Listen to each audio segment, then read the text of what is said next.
29편.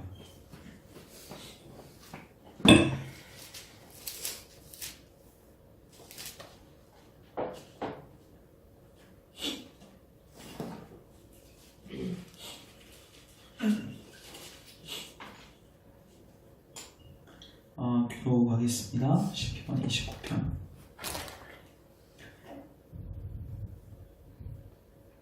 너희 권능 있는 자들아, 영광과 능력을 여호와께 돌리고 돌릴지어다. 여호와께 그 이름에 합당한 영광을 돌리며 거룩한 옷을 입고 여호와께 예배할지어다. 여호와의 소리가 물 위에 있도다. 영광의 하나님이 우레소리를 내시니 여호와는 많은 물 위에 계시도다. 여호와의 소리가 힘 있으며 여호와의 소리가 위엄차도다. 여호와의 소리가 백향목을 꺾으시며 여호와께서 레바논 백향목을 꺾어 부수시도다. 그 나무를 송아지같이 뛰게 하시며 레바논과 시년으로 들송아지같이 뛰게 하시는도다.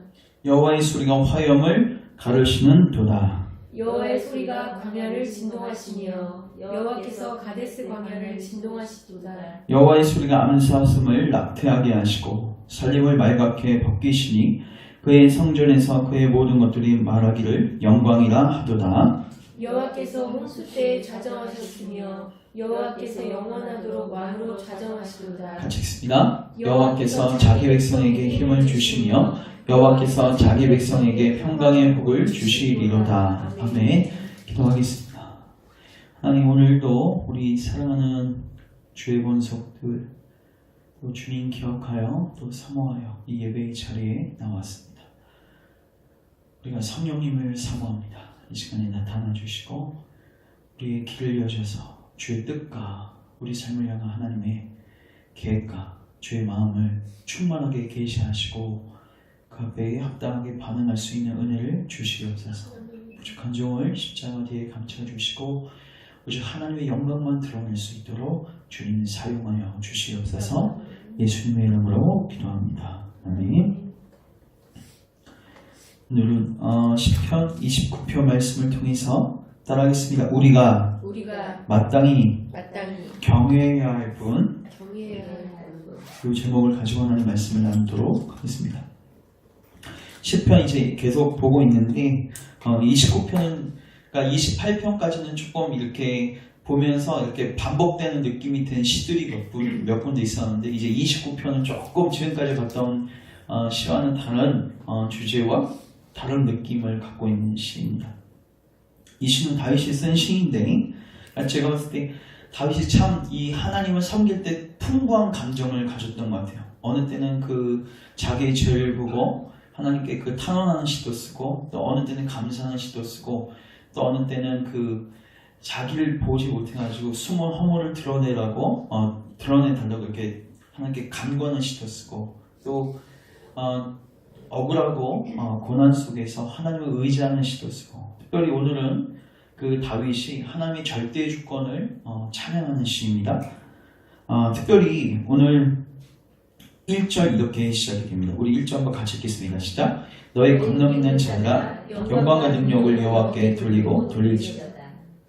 여기서 권능 있는 자들은 누구일까요? 여기서 권능 있는 자들은 사실은 신들의 아들들이라는 뜻입니다. 신들의 아들들, 즉 뭐냐면 천사를 의미해요. 이 말은 뭐냐면 여러분 그 당시나 예나 지금이나 인간은 천사를 숭배하고 천사를 경외하고 두려워하죠. 근데 다윗은 뭐라고 고백하냐면 그 천사들을 향해서 하나님을 찬양하고 하나님께 영광과 능력을 여호와께 돌리라고 하죠. 그러면서 2절 여호와께 그의 이름에 합당한 영광을 돌리며 거룩한 옷을 입고 여호와께 예배하라고 합니다. 이 말은 뭐냐면 천사한테만 하고 인간을 쉬겠다는 게 아니라 우리 인간 편에서 가장 피조물 중에서 높다고 생각하는 그들도 피조물이기 때문에 하나님께 합당한 영광을 돌리라는 거죠. 이 말은 뭐냐면 우리 인간들도 뭐 하는 거예요? 다 하나님께 예배를 돌려야 한다는 것을 의미하는 거죠. 그래서 3절부터는 계속해서 어떤 단어가 반복되냐면 여호와의 소리, 5절도 여호와의 소리, 7절도 여호와의 소리 계속 반복되죠. 특별히 여러분들이 그 3절 보시면 여호와는 많은 물 위에 계시도다. 그래서 우리 예전에 그 찬양 중에서 많은 물소리라는 찬양집도 있었는데, 그래서 여호와의 소리는 뭘 의미하냐면 하나님의 위엄, 하나님의 영광, 하나님의 임재하심을 나타냅니다. 특별히 여기 보시면요, 5절 보시면 이렇게 되어 있습니다. 여호와의 소리가 뭘 꺾으시죠? 백향목을 꺾으시고 여호와께서 레바논 백향목을 꺾어 부수시도다. 그 다음에 6절, 그 나무를 송아지 같이 뛰게 하시며 레바논과 시온으로 들송아지 같이 뛰게 하시는도다. 좀 배경을 이해할 필요가 있는데, 여러분 지금 시편은요 다윗이 쓴 시인데 이스라엘 백성들이 어디 있습니까? 팔레스타인 지방이 있죠. 근데 여러분 팔레스타인 지방에서 최고 북부에 있는 그 산맥, 우리로 치자면 뭐 태백산맥, 소백산맥 같이 큰 산맥이 뭐냐, 레바논입니다. 그리고 그 레바논에서 가장 그 높은 봉우리가 뭐냐면 시련산이에요. 여기 보시면 시련이라고 되어 있죠. 몇 절이죠? 6절. 시련. 이게 다른 말로는 헤르몬산인데, 여기서 뭘 했냐면 이스라엘 백성들뿐만 가나안 백성들이 바알을 섬겼습니다. 그러니까 여기는 뭐냐면 바알 숭배의 그 본거지라고 보시면 돼요. 근데 바알은 여러분 그 당시에 그 가나안 땅에서 무슨 신으로 알려졌냐면 이제 폭풍우의 신으로 알려졌습니다. 그래서 레바논 그 시련산에 그 폭풍우가 떨어지고 그 다음에 그 우레가 칠 때마다 그들은 여기에 누가 임했다? 바알이 임했다 이렇게 생각했어요. 근데 이제 다윗이 이야기하는 거죠. 그것은 다윗 그 바알이 임한 게 아니라 하나님이 임하시는 곳이다. 그래서 무엇을 이야기하는 거냐면 참신은 하나님밖에 없다는 것을 강조합니다. 이게 참 재밌는 게, 여러분 이스라엘 백성들이 출애굽했을 때는요 우상이 어떤 우상이었어요? 애굽에 있었던 우상들이었죠. 그게 뭐 피게이파, 악도금의 흑장에서 그 하나님께서 그 10가지 그 재앙들을 통해서 그 우상이, 그러니까 그들은 그 우상이 나를 보호해줄 줄 알았는데 오히려 그 우상 때문에 자기 고통당하고 이게 도움이 되기는커녕 자기를 괴롭히고 자기에게 전혀 도움이 안 되는 것을 하나님이 깨닫게 하시는 거죠. 너희들을 도울 분은 하나님밖에 없다는 것을 그걸 통해서 보여주시는 거예요. 그래서 그들을 이제 하나님께서 인도에 가셔서 어디로 인도하셨어요? 가나안 땅으로 들어가게 하셨죠. 근데 그들이 또 들어갔는데 거기서도 또 우상 숭배를 했던 거예요. 그러니까 애굽은 나와서 그 우상들은 버렸는데, 왜 피기 박도금의 흑장, 이 우상들이 헛된 것임을 알고 버렸는데 이제 뭐 한 거예요? 다른 우상을 섬긴 거예요. 예를 들어서 우리가 돈을 섬겼는데 이제 하나님 이걸 끊게 하셨는데 또 이제 다른 우상, 명예를 추구한다든지 아니면 그 다음에 또 사람을 추구한다든지 이제 다른 우상으로 갈아타는 거죠. 근데 가나안 땅에 들어갔을 때 거기서 최고의 우상이 무엇이었냐면 바알신이었어요. 그래서 하나님께서 이렇게 선언하신 거죠. 바알은 헛되고 너희를 도와줄 수 없는 신이다. 그들은 특별히 바알을 다시 그들에게 늦은 비를 주면서 그들의 그 농사를 풍족하게 해주는 신이라고 생각을 했죠. 그래서 그들은 뭐라고 했습니까? 그 바알 심지어 이렇게까지 했어요. 그들은 바알 신을 섬기면서 성적으로 음란한 행위들을 했어요. 이게 뭐냐면은 그들이 그 음란한 행위들을 하면 바알도 그 여신하고 음란한 행위를 해서 열매를 뿌린다라고 생각한 거죠. 그래서 신을 흥분시키고 신에게 그 자극을 주기 위해서 그 바알 신전에 가보면 그 여사제들 있고 그 남자들은 제사들을 드리러 갈 때 그 제사하는 게 뭐냐면 음행이었어요, 전부 다. 그래서 바알 숭배하고 음행이 전부 다 연결이 되어 있습니다. 결국 자아추구죠. 자기 쾌락을 위해서. 그래서 결국 하나님께서 이 가나안 땅에 들어가서도 이야기하시는 거죠. 레바논, 시련, 거기가 바알이 임한다고? 아니다. 하나님이 임재하시면 거기서 백향목, 가장 우뚝 솟아있는 그 나무도, 흔들리지 않을 것 같은 그 산과 나무도 하나님 뭐 하신다? 흔들어 버리신다는 거죠. 뭘로? 소리 하나로. 그래서 그들 다 뒤집어 엎으신다는 거죠. 그래서 여러분 하나님께서는 이스라엘 백성에게 십계명을 말씀하실 때도 너는 나 외에는 다른 신을 섬기지 말라 이렇게 말씀하셨어요. 이게 굉장히 중요한데 그렇지 않으면 뭐예요? 우상 숭배죠. 자 보십시오. 하나님은 나만 섬기라 이렇게만 말씀하실 뿐만 아니라 인간은 계속 뭐 할 수 있냐면 겸하에 섬기는 존재거든요. 인간은 마음이 겸하에 섬길 수 있다고 생각하니까 하나님은 거기에 덧붙여서 항상 이렇게 말씀하십니다. 너희는 거기에 들어가거든 하나님만 섬기라 이 말만 할 뿐만 아니라 다른 것은 섬기지 말라까지 구체적으로 이야기를 하세요. 자, 신명기 한번 4장을 가보시면 신명기 4장을 가보시면 신명기 4장이 이제 그들이 가나안 땅에 들어왔는데 그들이 우상 숭배하고 음행하다가 이제 1세대가 거의 멸했습니다. 그 광야에서 멸했죠. 그리고 이제 가나안 땅에 들어가기 전에 모세가 고별 설교하는 게 이제 신명기인데, 자 4장 가보시면은 자, 1절 보십시오. 이스라엘아, 이제 내가 너희에게 가르치는 규례와 법도를 듣고 준행하여 그리하면 너희가 살 것이요 너희 조상의 하나님 여호와께서 너희에게 주시는 땅에 들어가서 그것을 얻게 되리라. 이제 출애굽 2세대들에게 도전하는 거죠. 근데 그 메시지의 핵심이 뭐냐면 15절 보시면 여호와께서 호렙산 불길 중에서 너희에게 말씀하시던 날에 너희가 어떤 형상도 보지 못하였은지. 이게 뭐죠? 여러분, 호렙산은 신의 산이죠. 거기서 그들이 뭘 봤습니까? 율법을 봤죠. 근데 하나님께서 거기서 그분의 형상을 드러내시지 않습니다. 이유가 뭐냐면 너희가 어떤 형상도 보지 못하였은즉 너희는 깊이 삼가라. 왜? 인간은 부패해서 하나님을 형상으로 보면 뭘로 섬겨요? 형상을 만들어서 섬기려고 하는 거죠. 그래서 그리하여 16절 스스로 부패하여 자기를 위해, 또 우상의 목적은 뭐예요? 자기를 위해 어떤 형상으로든지 우상을 새겨 만들지 말라. 되게 다양한 형상이 나와 있습니다. 남자의 형상, 여자의 형상, 혹은 땅에 있는 어떤 짐승의 형상, 하늘을 나는 날개 가진 어떤 새의 형상, 땅에 기는 어떤 곤충의 형상, 땅을 물속에 있는 어떤 어족의 형상이든지 말하지 마. 왜 이렇게 구체적으로 이야기하셨을까요? 인간 안에는 하나님과 우상을 겸하여 섬길 수 있다는 착각을 항상 가지고 있어요. 근데 그게 안 된다고요. 그래서 하나님께서 뭐라고 하시냐면 하나님은 어떤 하나님이시다? 답사 질투하시는 하나님이시다.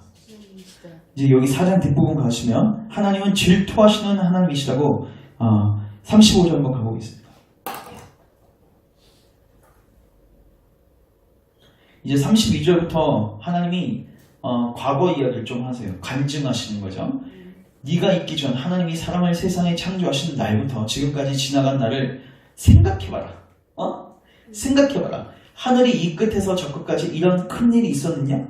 이런 일을 들은 적이 너 있냐? 어떤 국민이 불 가운데서 말씀하시는 하나님의 음성을 너처럼 듣고 생존하였느냐?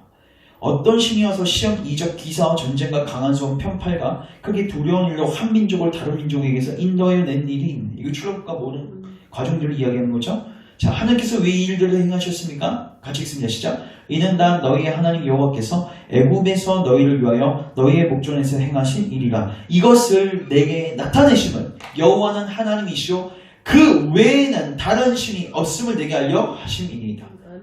이 집사님들이 이제 창세기 강의를 많이 이제 김민호 목사님 듣고 계시는데, 그 창세기에서 핵심 중에 핵심이 뭐냐면 출애굽 세대들에게 하나님 말고는 다른 신이 없다.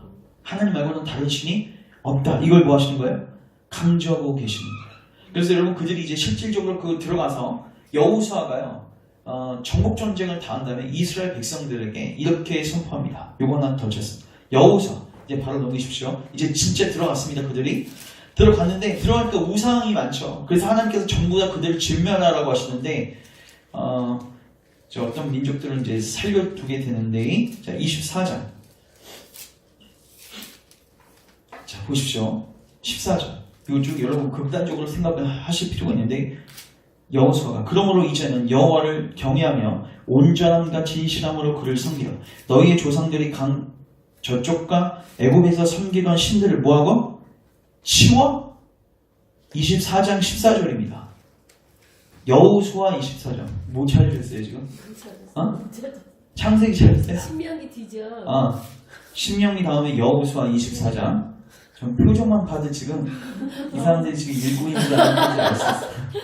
되게 웃긴 게 언제 읽으신 척하고 있어.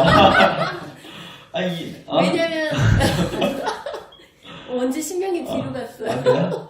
이제 신명기는 가나안 땅 들어가기 전에 모세가 경고한 거. 이제 모세 죽었습니다. 지도자 여호수아가 바뀐 다음에 이제 들어간 다음에 정복 전쟁 다 해서 땅 다 차지했어요. 그다음에 이제 여호수아가 이제 선포하는 거예요. 설교하는 거죠. 24장 14절. 자, 14절 제가 읽습니다. 그러므로 이제는 여호와를 경외하며 온전함과 진실함으로 그를 섬기라. 그러면 진실함으로 섬기는 게 뭐냐? 너희의 조상들이 강 저쪽과 애국에서 섬기던 신들을 뭐하고? 치워버리는 거예요. 이랬어요. 치워버리고 여호와만 섬기라. 만일 여호와를 섬기는 것이 너희에게 좋지 않게 보이거든 너희 조상들이 강 저쪽에서 섬기던 신들이든지 또는 너희가 거주하는 땅에 있는 아모리 족속의 신들이든지 너희가 섬길 자를 오늘 뭐하라? 택하라. 그러니까 양자택일이 불가능하다는 거예요. 여러분 그래서 예수님도 이렇게 말씀하시죠. 재물과 하나님을 겸하여 섬길 수가 없다. 결국 많은 사람들이 왜 하나님 섬기는 데 실패하냐면 양자택일이 가능하다고 생각해요. 사실 하나님께서 이 진리를 우리에게 비춰주시는 곳이 가정입니다. 하나님께서 왜 한 남자와 한 여자를 만나게 하셨을까? 예를 들어서 그 한 여자가 있는데 그 남자가 여보 오늘 나 다른 여자하고 오늘 또 데이트 좀 하고 올게 하면은 오늘 저녁에 그 대신 내가 들어가서 맛있는 거 해주고 잘해줄게. 이렇게 하면 그 여자가 고마워 여보 할 여자는 없죠. 하나님께서 결혼 제도 속에서 마음이 나눠지게 됐을 때 질투하게 만드셨습니다. 그러니까 하나님의 성품과 하나님의 마음을 어렴풋하게 가정 속에서 느끼게 만드셨어요. 뭐냐? 사람도 나눠지지 못합니다. 두 여자를 사랑할 수 없고 두 남자를 사랑할 수 없듯이 우리가 하나님을 그리고 다른 어떤 거하고 겸하여 섬길 수 있다는 것은 불가능해요. 이걸 하나님이 결정하셨어요. 그러니까 하나님 섬기기 싫거든 그냥 다른 거 택하라는 거예요. 아니면 하나님 섬길 거면 다른 거를 치워버리라는 거예요. 되게 극단적이죠. 그러니까 하나님과 돈을 겸하여 섬길 수 없고 하나님과 사람을 같이 섬길 수 없고 하나님과 명예를 같이 추구할 수 없습니다. 절대로 그럴 수 없습니다. 그러니까 하나님만 섬기든지 아니면 다른 거 섬기든지 아주 이분법적이죠. 자, 우리 이제 신약으로 돌아오셔서 우리 한번 사도 바울이 고린도 전서 7장 한번 보세요. 저는 사실 이 본문이 지금 되게 많이 공감이 되는데 사도 바울이 그 고린도전서 7장에서 결혼과 이혼과 이렇게 결혼하지 않는 사람들의 그 대한 여러 권면들을 주는데 그 25절 보면 그 제목이 뭐라고 되어 있냐면 처녀하고 가보에게 주는 권면이 이렇게 되어 있죠. 자, 처녀하고 가보한테 어떤 권면을 주냐면요. 55절 처녀에 대하여는 내가 주께 받은 계명이 뭐하다? 없다. 이건 뭐예요? 내가 주님께 직접 들은 정확한 명령은 없다는 거예요. 이거 25절 7장 25절 고린도전서 7장 25절 처녀에 대하여는 내가 주께 받은 계명이 있다 없다? 없다. 근데 다른 거는 많이 있어요. 주님께 받은 계명대로 얘기했어요. 너희는 되도록 이혼하지 말고 또 결혼했으면 어떻게 하고 다 얘기한 다음에 처녀고 가보에 대해서도 이제 이야기를 해줘야 되는데 딱히 이제 주님께 받은 계명이 없어요. 근데 이렇게 이야기합니다. 처녀에 대하여는 내가 주께 받은 계명이 없으나 주의 자비하심을 받아서 충성스러운 자가 된 내가 한번 정직하게 이게 좋겠다고 의견을 얘기해 보겠다는 거예요. 그런데 이렇게 이야기합니다. 내 생각에는 이것이 좋으니 곧 임박한 혼란으로 말미암아 사람이 그냥 지내는 것이 좋다. 이거 뭐예요? 결혼하지 말라는 거죠? 왜요? 내가 아내에게 매였느냐? 너에게를 구하지 말며 이건 매였느냐라고 표현했어요. 사도가 결혼 안 했으니까 결혼한 사람들이 이렇게 안 좋게 표현하는지 모르겠는데 네가 아내한테 매였냐? 그러면은 이혼하지는 말라는 거예요. 그냥 지내라는 거예요. 근데 아내에게서 노였으냐? 그러면은 더 이상 거기에는 들어가지 않는 거예요. 이해되시죠? 그러나 이렇게 얘기하면은 마치 결혼 안 하는 게 더 좋다고 생각할 수도 있으니까 결혼하는 걸 다 죄라고 생각할 수도 있으니까 그 우려가 있으니까 28절 그러나 장가가는 것도 죄 짓는 것이 아니요 처녀가 시집가는 것도 죄 짓는 것은 아니로되 이런 일들은 육신에 뭐가 있다? 고난이 있다. 이거 힘들다는 거예요. 결혼하면. 그래서 내가 너희를 아낀다. 그러면서 쭉 넘기셔서 32절 너희가 염려 없기를 원한다. 그러면서 장가가지 않는 자는 결혼하지 않는 자는 항상 염려면 누굴 염려해요? 주의를 염려하죠. 내 남편을 기쁘게 해주고 염려하지 않죠. 내 자식 오늘 뭘 먹을까 염려하지 않죠. 뭘 염려해요? 항상 주님을 어떻게 기쁘시게 할까? 주님의 뜻은 무엇일까? 집중할 수 있죠. 그래서 어찌하여야 주를 기쁘시게 할까 하되 장가 간 자는 세상 일을 염려. 이걸 세상 일이라고 표현했어요. 그래서 어찌하여 아내를 기쁘게 할까. 그래서 34절 보면 마음이 뭐가해진대요? 갈라진다. 물론 이 일에 대해서는 하나님 뭐 하셨어요? 허용하셨어요. 이해되시죠? 그러나 되도록이면 사도 바울은 뭐 하기 원해요? 결혼해도 마음이 갈라지지 않고 순결한 마음으로 주님을 섬기기를 원하는 거예요. 그래서 35절 같이 한번 읽겠습니다. 시작. 이것을 말하면 너희의 유익을 위하며 너희에게 올무를 놓으려 함이 아니니 오직 너희로 하여금 이치 합당하게 하여 흐트러짐이 없이 주를 섬기게 하려 합니다. 이게 무슨 말이냐면 내가 이 말을 하는 것은 너희한테 올무 놓으려고 하는 게 아니라 다 결혼 때려치라고 하는 얘기가 아니라 결혼 안 한 사람은 그냥 안 했으면 좋겠고 한 사람이라도 되도록이면 마음에 흐트러짐이 없이 여기 보시면 흐트러짐이 없이 주를 섬기게 내가 독려하고 싶다는 거예요. 이해되시죠? 그러니까 하나님만 섬기는 거가 이제 맞는데 이제 우리가 또 가정제도를 주셨으면 이제 가정제도 돌봐야 되는데 중요한 거는 하나님은 심지어 너희들이 남편과 아내와 또 그 사랑하는 가족들에게 그 매여가지고 하나님의 일을 보지 못하는 자가 되지를 않기를 원한다. 이게 사도 바울의 의견이고 생각이었습니다. 그래서 하나님만 섬기라고 했을 때 이걸 기억하셔야 배타적입니다. 굉장히 배타적입니다. 이걸 기억하셔야 돼요. 겸하에 섬길 수가 없는 거예요. 자, 그럼 이제 우리를 살필게요. 우리는 과연 하나님만 섬기고 있는가? 그런 것 같죠? 자, 그거를 시험할 수 있는 몇 가지 제가 힌트를 드리겠습니다. 자, 마태복음 6장 가보시면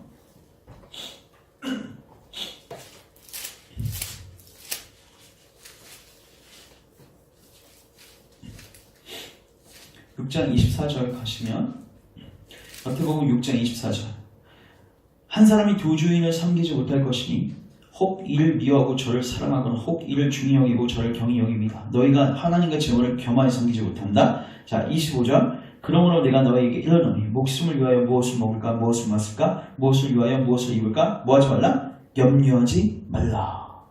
뭐하지 말라? 염려하지 말라. 자, 우리가 지금 하나님을 배타적으로 우리 하나님을 잘 섬기고 있는지를 알 수 있는 것은 내가 염려하고 있는가를 보면 알 수 있습니다. 물론 누구를 염려하는 건 괜찮아요. 주님을 염려하는 건 괜찮아요. 내가 잘 가고 있는가? 주님의 뜻은 무엇인가? 이런 것들을 염려하는 것은 아까 말한 대로 합당한 염려입니다. 근데 그런 거 말고 세상적인 염려, 하나님 말고 사람을 어떻게 하면 기쁘게 할 수 있는가? 이런 염려들을 하고 있으면 그건 뭐예요? 지금 하나님을 제대로 섬기고 있는 게 아닙니다. 내가 돈을 사랑하는지 어떻게 할 수 있는가? 돈에 대해서 염려하는지를 보면 알 수 있어요. 그 돈이 우상인 거예요. 내가 사람을 의지하는지 어떻게 할 수 있어요? 여러분 뭘 걱정하십니까? 자녀에 대해서 염려하고 계십니까? 이런 건 괜찮아요. 이 자녀가 하나님의 뜻대로 가는 걸 염려할 수도 있어요. 맞죠? 그건 누굴 염려하는 거예요? 하나님의 뜻에 대해서 염려하는 거죠. 근데 그게 아니라 이 자녀가 어떻게 하면 먹고 살 수 있는가? 어떻게 학교 갈 수 있는가? 이런 것들은 뭐예요? 세상 염려죠. 염려한다는 것 자체가 뭐예요? 하나님과 재물을 겸하여 섬길 수 없듯이 즉 염려하고 있다는 것은 하나님 말고 그거를 섬기고 있는 거예요. 자녀를 그 신주단처럼 지금 뭐하는 거예요? 섬기고 있는 거예요. 돈을 섬기고 있든지 자녀를 섬기고 있든지 혹은 나의 이름과 명예를 섬기고 있든지 그런 사람들은 특징이 뭐합니까? 염려하죠. 그래서 우리가 만약에 염려하고 있다면 우리는 지금 하나님을 바르게 섬기고 있는 것이 아닙니다. 그래서 빌립보서 4장 26절 7절 찾지 마십시오. 이렇게 이야기합니다. 아무것도 염려하지 말고 다만 모든 일을 기도와 간구로 너희 구할 것을 감사함으로 하나님께 아뢰라. 그리하면 모든 지각에 뛰어나신 하나님의 평강이 그리스도 예수 안에서 너희 마음과 생각을 지키시리라. 그러니까 하나님을 바르게 예배하고 섬기는 사람들의 특징이 뭐냐면 염려가 아니라 뭐예요? 감사하게 되고 마음이 평강하게 되고 빌립보서 4장 뒷부분에 가면 자족이라는 표현이 있어요. 세스가 만족합니다. 우리를 살펴볼 수 있는 염려에도 뭐만 염려해요? 하나님 뜻대로 가는 거면 염려. 내가 지금 잘 가고 있는가? 하나님의 은총이 나에게 머물고 있는가? 하나님 얼굴이 잘 안 보이는데 하나님 얼굴을 비춰주시옵소서. 그 외에 다른 것들에 대해서는 관심이 없어요. 왜? 이거는 하나님께서 채워주신 것을 믿어. 그래서 감사하고 평강하고 자족하는 거죠. 그래서 이 부분이 우리에게 우리를 시험할 수 있는 좋은 시험서입니다. 자, 그리고 이제 제가 이제 실천적인 권면들을 하겠습니다. 이게 사실 오늘 되게 중요한 부분인데, 그래서 우리는 이제 하나님만 섬기기 위해서는 이걸 잘 기억하셔야 돼요. 하나님 말고 섬기는 것들을 뭐 하셔야 돼요? 치우셔야 돼요. 이해되시죠? 특별히 그 중에 하나가 뭐냐면요, 사람의 칭찬과 사람의 인정. 제가 봤을 때 우리 교우들은 제가 봤을 때 돈 부분은 좀 이제 많이 내려놓으신 것 같아요. 맞죠? 하나는 이제 하나하나 이제 훈련시키시는데, 중요한 건 뭐냐면 하나를 우리가 집어치우면 또 다른 걸 붙잡는 거예요. 그러니까 애국을 나왔더니 이제 어느 신을 섬기고 있어요? 가나안 신을 섬기고 있는 거야. 피계파 악도금의 흑정은 다 버렸어. 이건 이제 쓰레기인 거 알겠어. 가나안 땅 들어갔는데 이제 뭘 섬겨요? 바알 신을 섬기고 있어요. 이제 우리가 돈을 내려놨다면 이제 하나는 또 다른 걸 비춰주시는 거죠. 왜? 병마에 섬길 수 없으니까. 그 비춰주시면 뭐 해야 돼요? 내려놔야죠. 근데 그 중에 하나가 뭐냐면, 제가 볼 때는 사람의 칭찬, 사람의 인정, 그러니까 사람의 우상인 거죠. 결국 그 우상 속에는 자아숭배가 깔려 있는 것입니다. 자, 그래서 제가 오늘 대표적으로 두 사람을 예를 들 건데, 특별히 높아지기 딱 좋았던 두 인물이 있습니다. 누구냐? 구약에서는 한 명, 세 글자. 솔로몬. 아닙니다. 솔로몬도 있는데, 이제 성경에 나와 있는 사람인데 엘리야입니다. 엘리야. 그 다음에 또 하나는, 구약은 누구였죠? 구약은 신약 바울이죠. 바울은 여러분 그 세스홈의 사건 알죠? 그 루스드라에서 안진뱅이 고쳤던 사람들이 바울하고 이렇게 그 바나바를 높이잖아요. 근데 저는요, 왕이라고 했죠. 왕이라고 했어요. 제우스 신이라고. 이제 좀 열받게 돼. 바나바를 제우스라고 하고, 제가 봤을 때 바울 말을 잘하니까 헤르메스 신, 언어의 신. 그래서 추종하는데, 거기서 사도 바울이 취했던 태도로 저는 우리가 눈여겨볼 필요가 있어요. 자, 우리 한번 사도행전 14장 가보시면, 사도행전 14장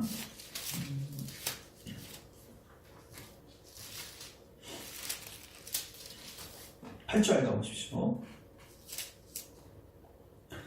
루스드라에 발을 쓰지 못한 한 사람이 앉아있는데 나면서 걷지 못하게 되어 걸어본 적이 없는지라. 그래서 그 사람을 구원시키죠. 일어나 걷는지라. 10절 보면 큰 소리로 이르되 내 발로 바로 일어서라 하니 그 사람이 일어나 걷는지라.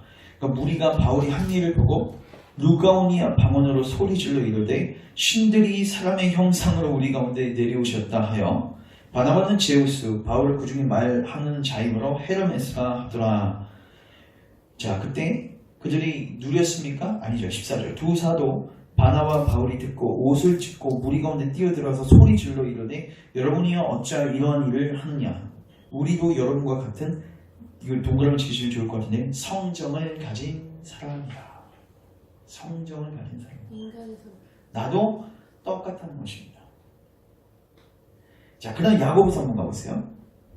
야고보서 5장. 야고보서 5장.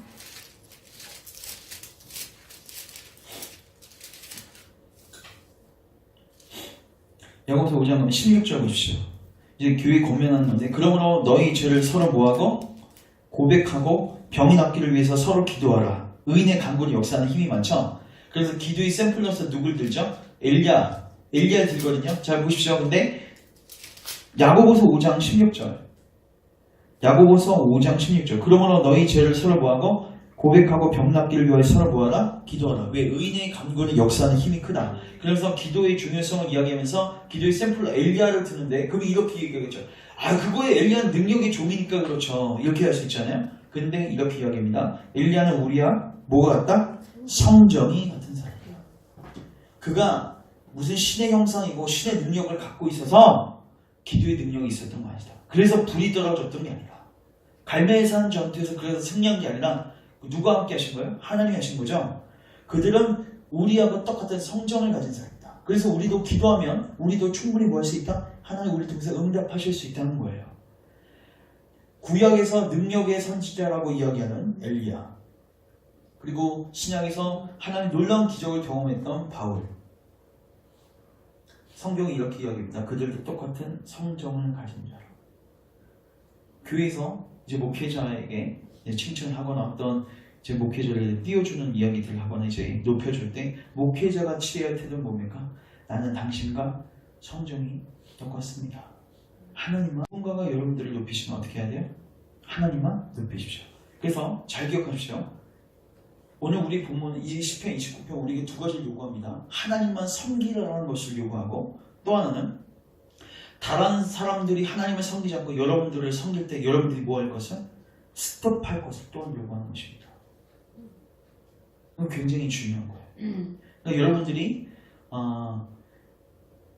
그 사람들로 하여금, 그리고 교회로 하여금 정말 하나님만 섬기는 공동체로 가게 하기 위해서는 교회 전체적으로 전부 다 누가 하신 거예요? 하나님이 하셨다는 이 본질적이고 공동된 고백 속에서 교회가 세워져 가야 돼요. 그래서 저는 정말 하나님께서 우리 공동체를 사랑하시고 우리를 이끌어 가시는 그 흔적, 그 시금석이 뭐냐? 낮추시는 겁니다. 하나님 우리를 낮추시고 우리를 비참한 자리에 가게 하시고, 그게 목회자나 아니면 성도들이든 높을만 하면 계속 뭐 하세요? 꺾으시는 거죠. 높을 때는 꺾지 않으냐 하시고 계속 두시는 건 사실 그게 심판이에요. 높을 때마다 하나님 뭐 하시면 꺾으셔서 낮추시면 그게 뭐 하는 거예요? 지금 하나님이 작업하시는 거예요. 그래서 꺾어야지 그 사람이 뭐예요? 그리고 공동체가 뭐예요? 하나님만 섬길 수 있죠. 우상 숭배 안 할 수 있죠. 그리고 그 사람들은 하나님의 축복의 자리에 갈 수 있는 거죠. 그래서 우리에게 적용할 부분들이 있습니다. 나는 과연 누구를 높이고 있는가? 그리고 다른 사람들이 나를 띄워줄 때 나는 이걸 즐기고 있는가? 아니면 나는 여기에 대해서 스톱하고 있는가? 여러분들은 성장이 같은 사람이다 이렇게 얘기하기 쉬울 것 같죠. 근데 이게 높으면 높을수록 이 말을 하기가 점점 어려워집니다. 사실. 예를 들어서 5,000명이 되는 군중들이 나를 신으로 알고 있어요. 근데 내가 그 사람들 앞에서 나는 신이 아니다. 이건 그 사람들의 기대를 꺾을 뿐만 아니라 그 사람에게 돌맞은 행동이에요. 왜? 그들은 사실 자기를 보여주고 자기에게 기적을 행해줄 능력 있는 종을 원했거든요. 근데 그 기대가 깨지면 어떻게 돼요? 이제 바뀌는 거예요. 대적하고 욕하는 거죠. 근데 굉장히 용기가 필요했던 거죠. 그래서 적용 좀 첫 번째는 이런 상황들이 왔을 때 모든 영광을 하나님께 돌리는 게 필요하다. 그 다음에 두 번째, 따라서 온유하라. 온유가 뭡니까? 온유는 제가 이렇게 정의해봤어요. 예전에 박형 강교사님이 예전에 그 산상수훈 설교 때 했던 게 기억나는데, 온유함은 다른 사람들이 나한테 너 20점이야 했을 때, 100점 만점 중에 20점이야 라고 했을 때, 너 나에게 후한 점수를 줬구나 라고 생각하는 것입니다. 왜냐하면 자기는 하나님 앞에서 빵점이라는 것을 인식하고 있기 때문에 그 사람이 나에게 심지어 너 20점이야 라고 얘기했어도 나는 후한 점수를 받았어. 그래서 뭐 하는 거예요? 반응하지 않는 거죠. 그러니까 온유한 사람은 뭐냐면 하나님 앞에서 겸손을 경험한 사람이에요. 그러니까 온유함은 절대로 하나님 앞에서 겸손해지지 않았으면 발생될 수 없는 열매입니다. 그래서 온유하고 싶습니까? 그러면 어떻게 하셔야 돼요? 예수님 말씀하시죠. 나에게 와서 겸손과 온유를 배우라고 하시잖아요. 근데 주님이 가르쳐 주시는 방법이 뭐냐면 우리를 하나님 앞에 세우세요.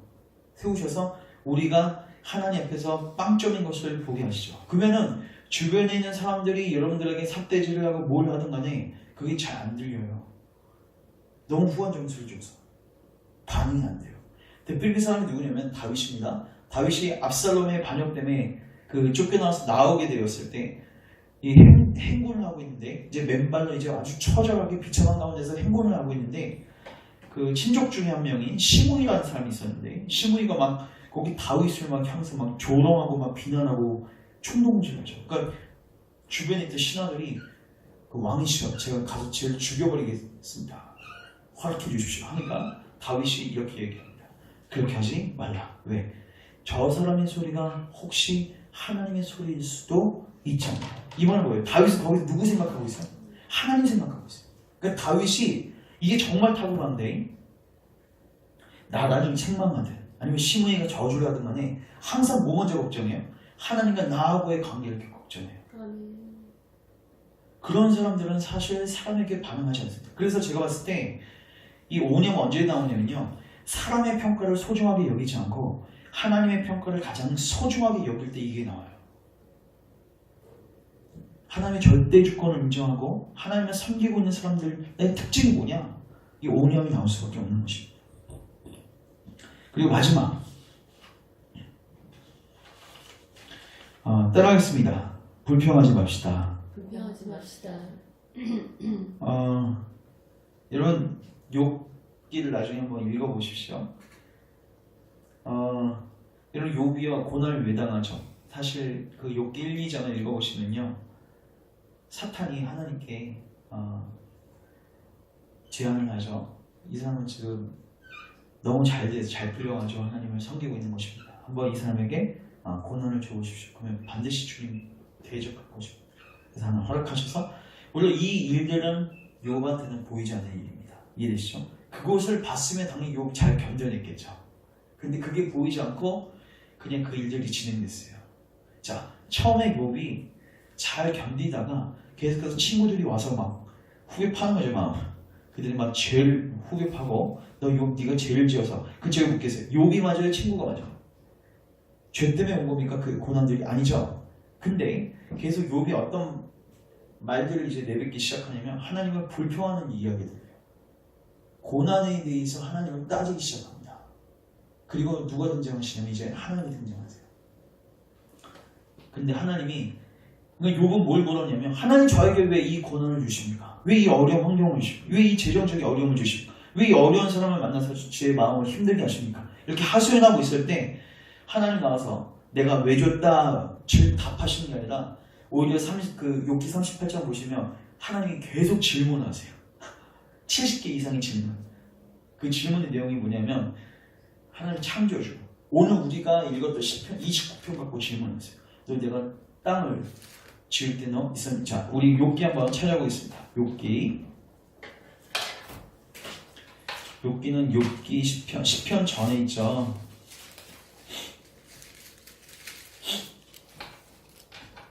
자, 38장.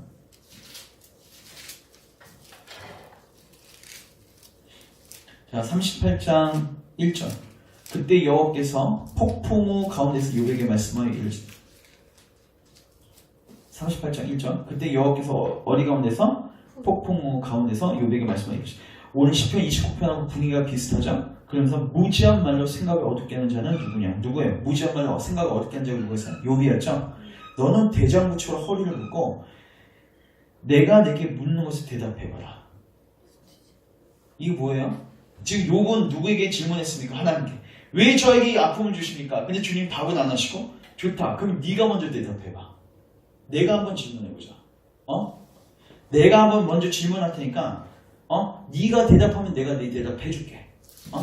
먼저 네가 내 질문에 대답해봐. 4절.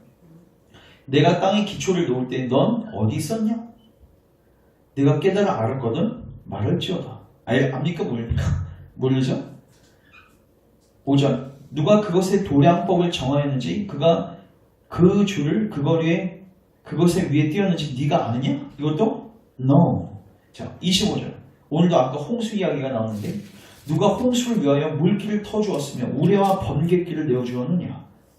알지 못하라. 누구의 소관이에요? 하나님의 소관이에요. 그 다음에 31절. 내가 묘성을 메어 묶을 수 있으며 이게 뭐예요? 영어 성경은 Can you direct the movement of the stars? 네가 그 별들의 movement, 움직임들을 direct, 인도할 수 있냐는 거죠. 삼성의 때를 풀 수 있겠느냐? 있겠느냐? 답은 뭐예요? No. 주님 계속 질문해요. 질문. 영어 성경 보시면 이게 그 물음표가 계속 나왔거든요. 그래서 하나님 질문하면 요건 이제 꿀먹을 벙어리가 되는 거예요. 그리고 결국 이렇게 이야기합니다. 40장 가시면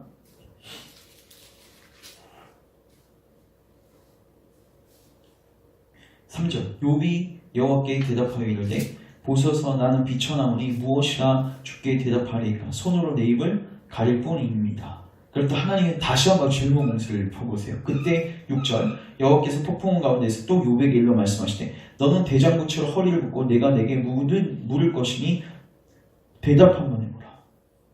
9절 네가 하나님처럼 능력이 있냐? 네가 하나님처럼 천둥 소리를 내겠느냐? 쭉 질문을 하세요. 결국 42장 가시면 욥이 깨닫게 된 게 있습니다. 욥이 여호와께 대답하여 이르되 주께서는 못하실 일이 없사오며 무슨 계획이든지 못 이루실 것이 없는 줄 아오니 무지한 말로 이치를 가리는 자는 누구이니까. 나는 깨닫지도 못한 일을 말하였고 스스로 알 수도 없고 헤아리기도 어려운 일을 말하였습니다. 내가 말하겠사오니 주는 들으시고 내가 주께 묻겠사오니 주여 내게 알게 하옵소서. 그러면서 6절 그러므로 내가 스스로 거두어 드리고 뭘 거두어 드려요? 지가 했던 모든 불평의 말들을 거두어 드리고 티끌과 제 가운데서 회개하겠습니다.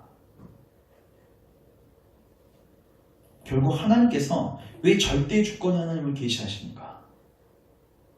하나님은 섬기게 하기 위해서, 맞죠?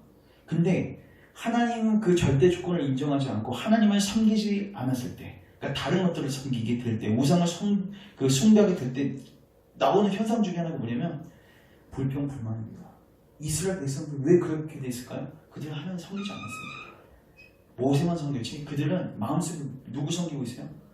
딴 신을 섬기고 있는 거예요. 그러니까 딴 신을 그들에게 제시했을 때 황금송아지로 다 달려가는 거예요.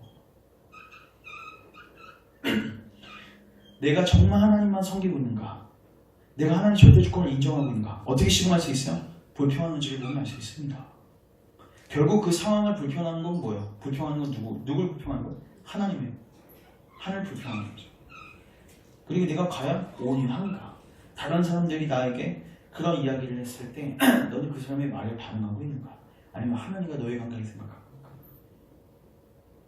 하나님 절대 주권자이고 그분의 평가가 소중하다고 생각하는 사람은 그 순간에 온유할 수 있습니다. 여러분 모세 그 민수기 12장 기회가 되시면 읽어보십시오. 아론과 미리암이 모세를 대적했을 때 여러분 모세가요 거기서 꿀먹은 벙어리처럼 조용히 있습니다. 성경이 이렇게 이야기합니다. 모세는 지면에 있는 어떤 사람보다 온유하였더라.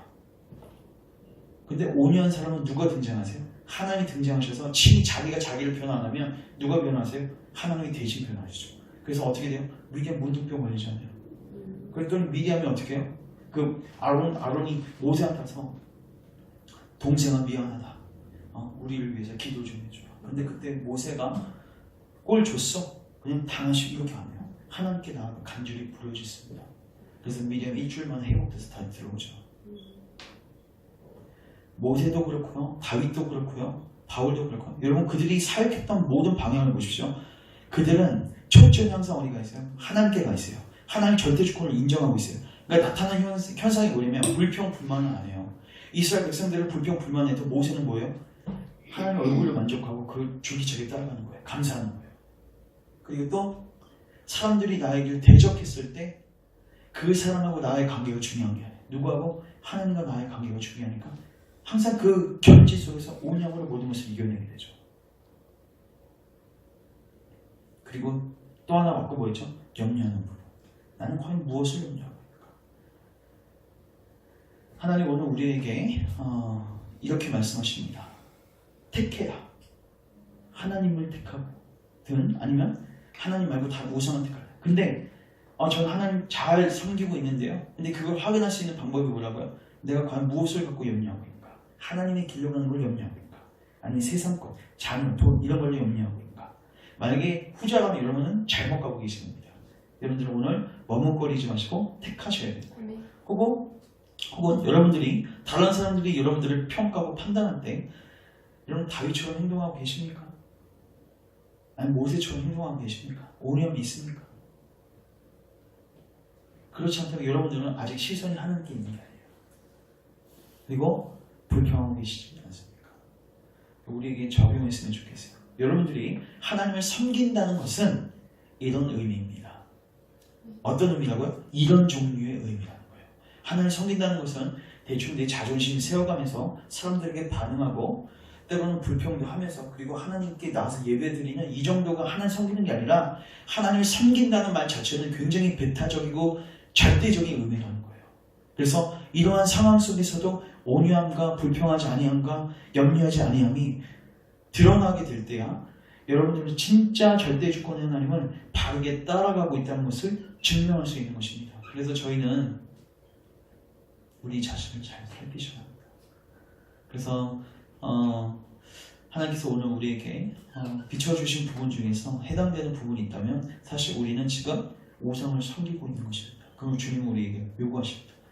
하나님을 선택하는 아니면 그 우상을 치우든지 둘 중에 하나를 해라.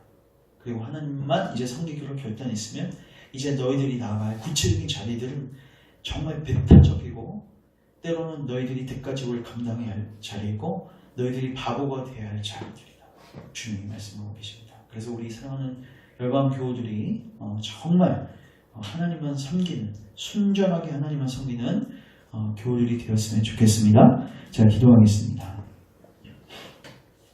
사랑의 주님, 우리의 죄악을 용서하여 주시옵소서. 우리가 하나님을 섬긴다고는 하였지만, 하나님의 절대 주권을 인정한다고는 하였지만, 우리 삶의 모습들을 보면 참으로 우리가 하나님 아닌 다른 우상들을 섬기고 있었습니다. 내 자신을 섬기고 있었습니다. 그러하기에 하나님의 길을 염려하는 것이 아니라 먹을 거, 마실 거, 입을 거, 자녀들, 또 사람들을 염려하였습니다. 또한 사람들이 나를 어떻게 평가하는지 온 혈안이 기울여져 있었고 하나님의 평가는 들리지도 않았습니다. 온영으로 대처하지 못했습니다. 수많은 어려운 상황들이 올 때 하나님께 불평하고 하나님께 따졌습니다. 주님, 우리의 죄악을 용서하여 주시옵소서. 우리가 하나님을 온전히 섬기지 아니하고 하나님의 절대 주권을 인정하지 아니하였던 우리의 죄악들을 용서하여 주시고 이제 우리 가운데 일하여 주셔서 우리가 정말 순전하게 하나님만 따라가는 믿음의 세대가 될 수 있도록 주님께서 우리 가운데 오셔서 일하시고 우리를 빚어가 주시옵소서. 모세처럼 온유하게 하시고 사도 바울처럼 다른 사람들이 우리를 높일 때 스톱시킬 수 있는 용기가 있게 하시고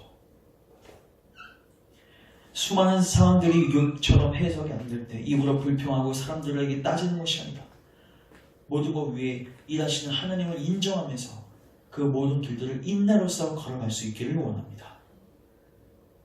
수많은 사람들이 우리를 삿대질하고 우리를 대적할 때 그 사람들에게 보복하는 것이 아니라 그 상황 속에서 하나님은 과연 나에게 지금 어떠한 메시지를 던지고 계신가를 신중하게 생각하고 하나님과의 나의 관계를 초점을 맞추고 그 길로 나아가는 우리 사랑하는 교우들 될 수 있기를 원합니다. 무엇을 하든지 간에 항상 하나님과 나의 관계를 생각하게 하시고 우리의 왕은 우리의 주인은 하나님이신 것을 인식하면서 남은 생애를 살아가게 하옵소서. 예수님의 이름으로 기도합니다. 아멘.